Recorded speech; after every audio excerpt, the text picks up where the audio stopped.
today we're going to do something a little different. We're going to do some Shakespeare. No, I just wanted to say something other than hello and welcome to Shakesyear. Somebody seriously needs to do a supercut of me saying that, because I say that every single day and it's maybe getting a little old. Anyway, but we are back for some more Shakesyear and we're working on King Lear. We get to hear from Edmund the Bastard again today in Act 1, Scene 2, where we're sort of focused on the secondary plot, which has to do with Gloucester and his family.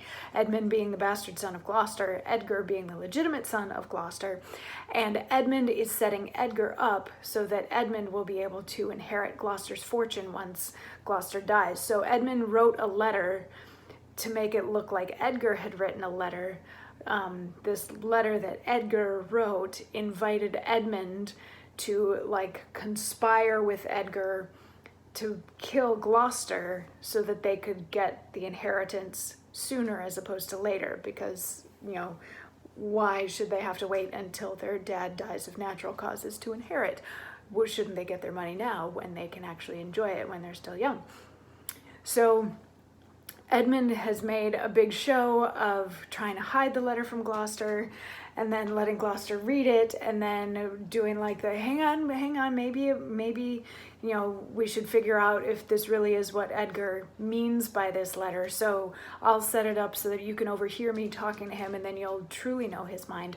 And Gloucester's like, yeah, good idea. And then as Gloucester was leaving yesterday, he had a monologue where he was sort of pontificating on this and talking about sort of the prophecy of how things are falling apart. And here we have father versus son, and with Lear kind of going crazy and banishing his daughter, we've got, father against child and all that sort of stuff. And he walks off and he's like, and Kent is banished and it's just weird. It's just a weird time. And as soon as he's gone and Edmund has the stage to himself again for a moment, he says,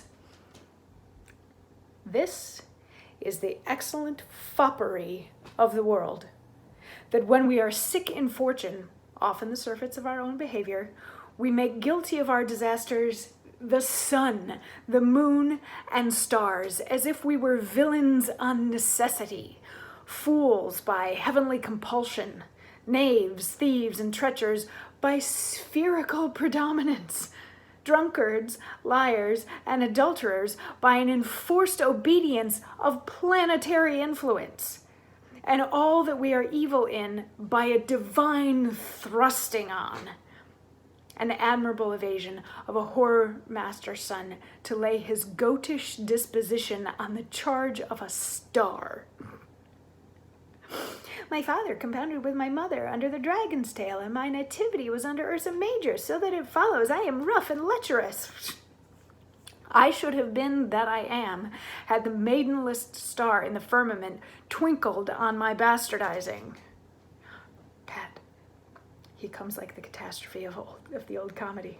My cue is villainous melancholy, with a sigh like Tom of Bedlam. Oh, these eclipses do portend these divisions, fa sol la mi.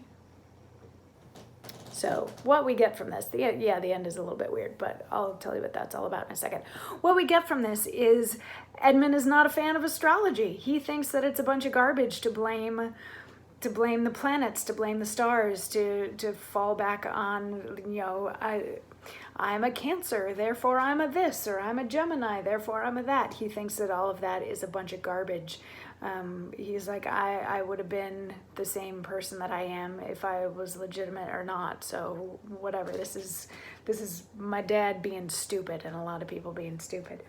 So then at the very end, Edgar comes into the space and Edmund is like, okay, now it's time to unleash my plan.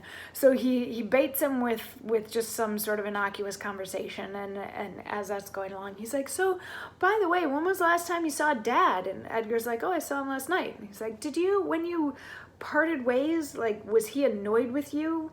And Edgar's like, no. And Edmund's like, are you sure? Are you sure that you didn't do anything to offend him? Because I saw him, and he seemed rather unhappy with you. And Edgar's like, what? How? What? And Edmund's like, yeah, you should probably be careful and take things easy, and if you're gonna like just sort of be walking around like or if you're gonna go somewhere, like you should protect yourself. You should take a weapon with you. You should go armed. And Edgar's like, armed? Like, why on earth would I need to be armed? And Edmund's like, I'm just looking out for you because, you know, dad's kind of angry.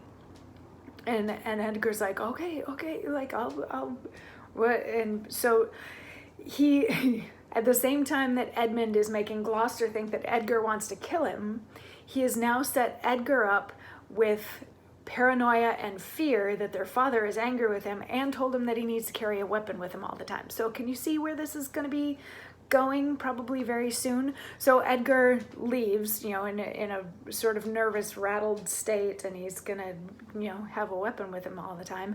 And then Edmund gets the last word in Act 1, Scene 2, where he's like, haha, my plan is coming together. I love it when a plan comes together. I will get all of the stuff, and I will get to inherit from my dad. So that's Act 1, Scene 2. There are no monologues in Act 1, Scene 3. It's a really short scene, so tomorrow we get to hear from Act 1, Scene 4, but I'll fill you in on what happened in 1, 3. Anyway, but we'll do that tomorrow, because today's been long enough. Anyway, thanks for being here, and I'll see you tomorrow for more. Mwah. Somebody should do a supercut of that, too.